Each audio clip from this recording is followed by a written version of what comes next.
Dito na kami sa car ni Gabi. Hinihintay na lang namin si Habi. Nagbayad siya ng parking. Sobrang init guys. Grabe kainit dito sa loob ng car. Makasunog.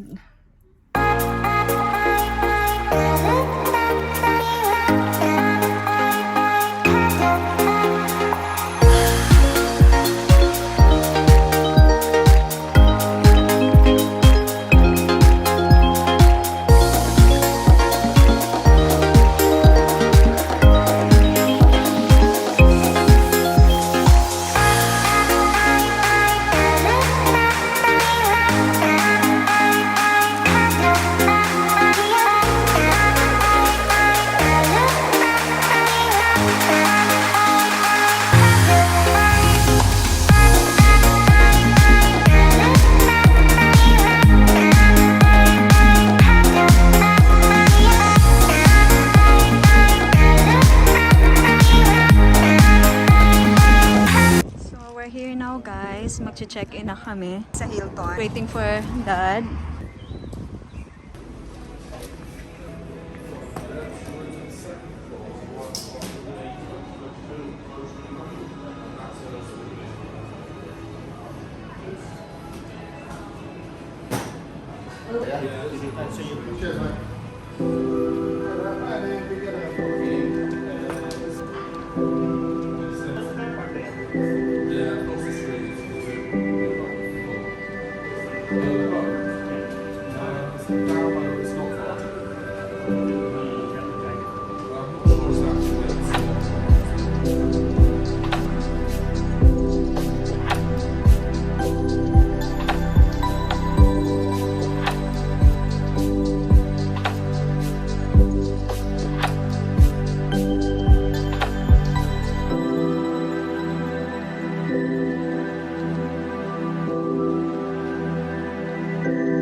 Dito na kami sa room, guys. Okay lang yung room. So, this is the toilet. Okay naman siya. Malinis yung toilet nila. Ito naman yung para sa mga clothes. Yan, may iron sila. Ito yung desk. Tapos, ayan, may telly kami. Meron silang 2 double beds. So, okay lang siya. Malinis naman yung, yung hotel. At saka, ito yung aming, view sa labas.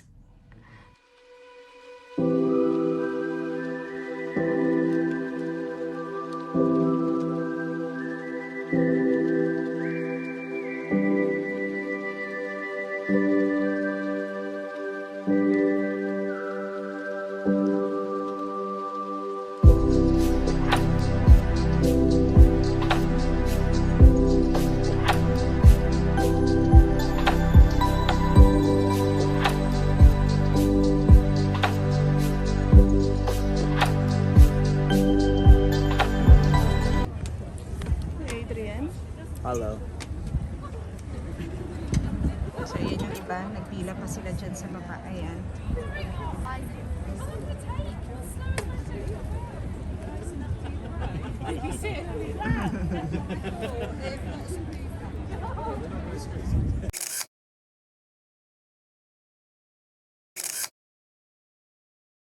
Dito na kami. So, hinintay na lang namin yung mga ibang passenger pa na papasok.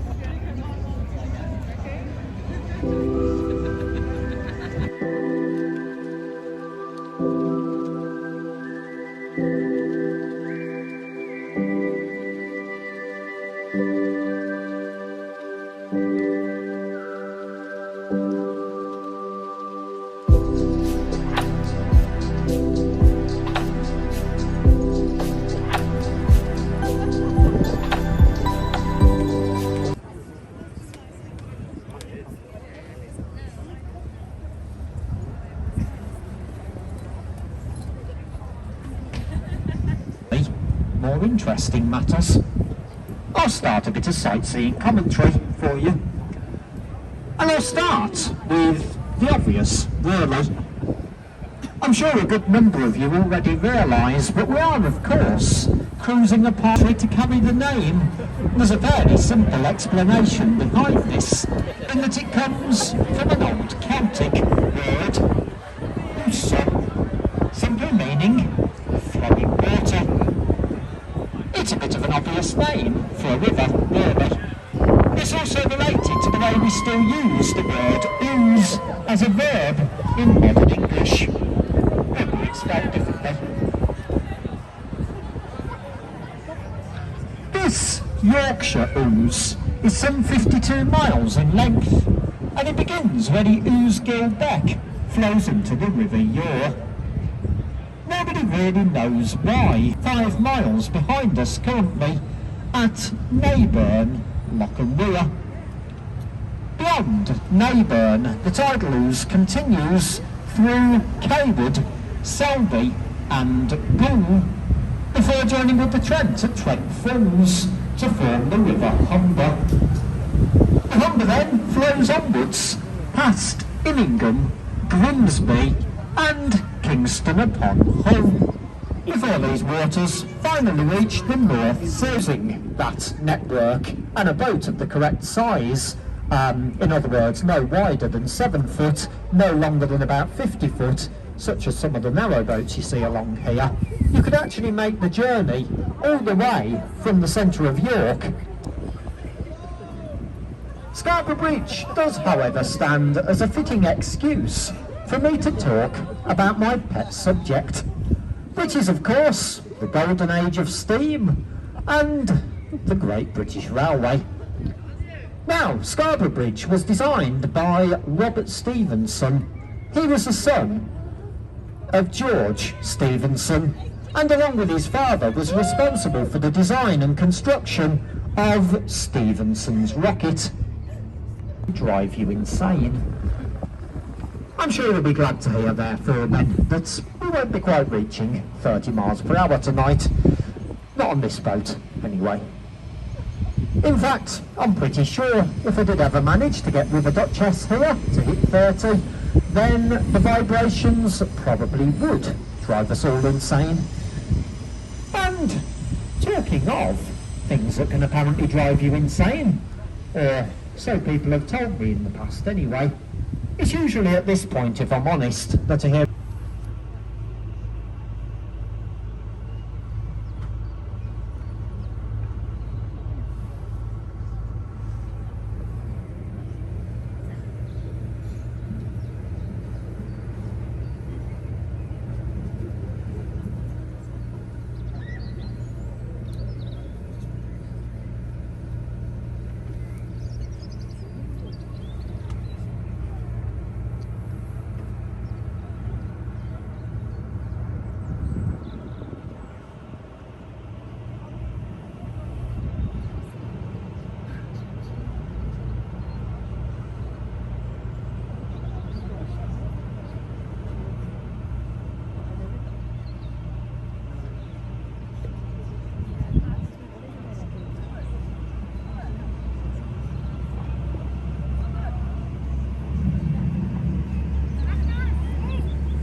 including this tower, were lucky enough to survive the dissolution and, following destruction of the abbey itself, completely intact.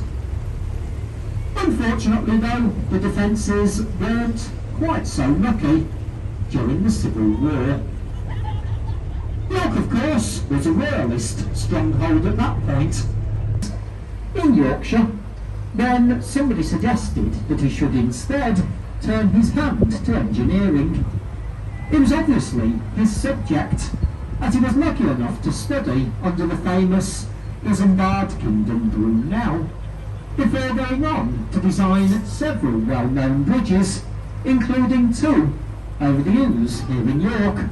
I'll show you the other one later, and Westminster Bridge over the Thames in London. Guildhall, originally laid out in 1445, although a lot of what you now see is much more recent.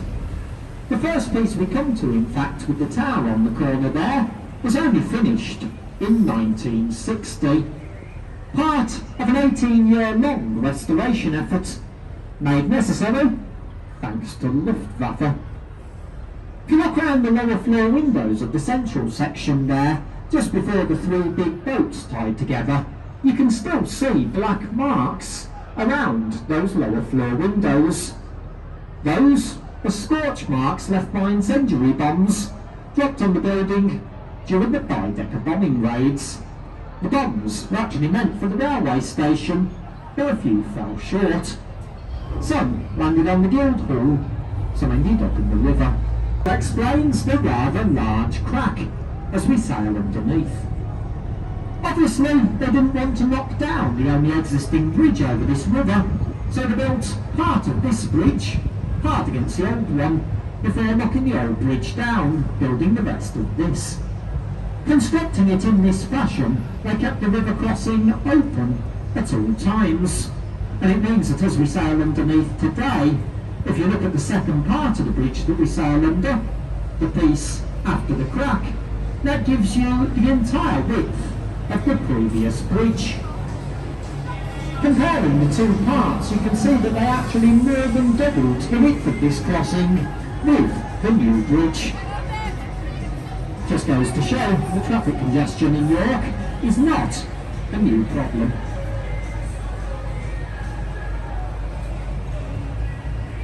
When Skeldergate first opened, the barges trading to this region were still powered by sail, so building a low bridge like this one in their way wouldn't have been a very popular decision.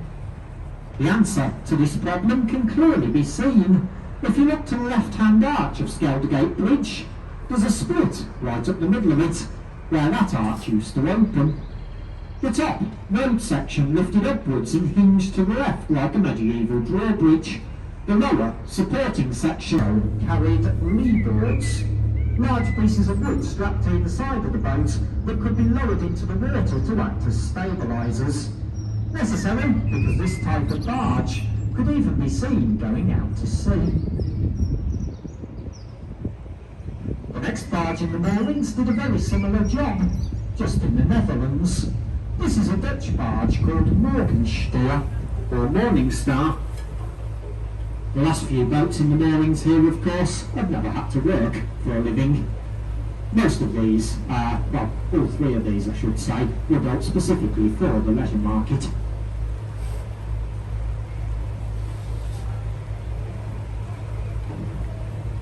And good.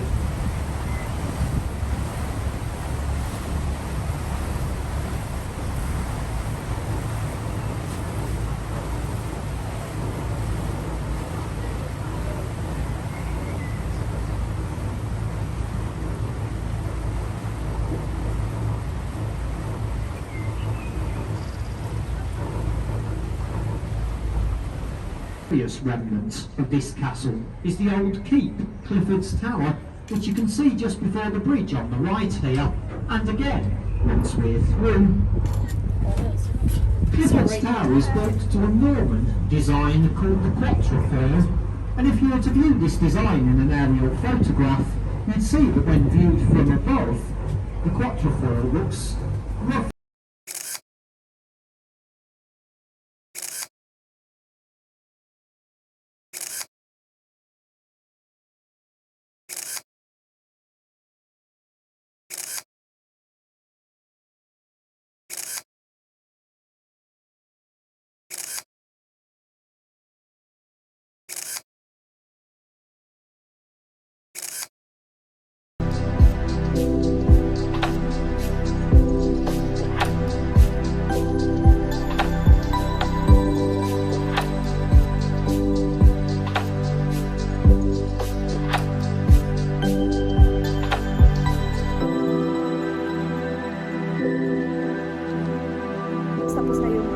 cruise namin. It's 9 o'clock in the evening, so pauwi na kami ngayon ng hotel.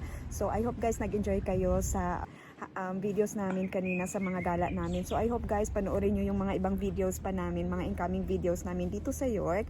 So thank you guys so much for watching, and pauwi na kami, mag-rest na kami. If tomorrow na naman, may mga gala na naman kami tomorrow. So I hope nag-enjoy kayo sa video. If you did guys, please give it a thumbs up, and please don't forget to like and subscribe sa lahat ng mga hindi pa nakasubscribe.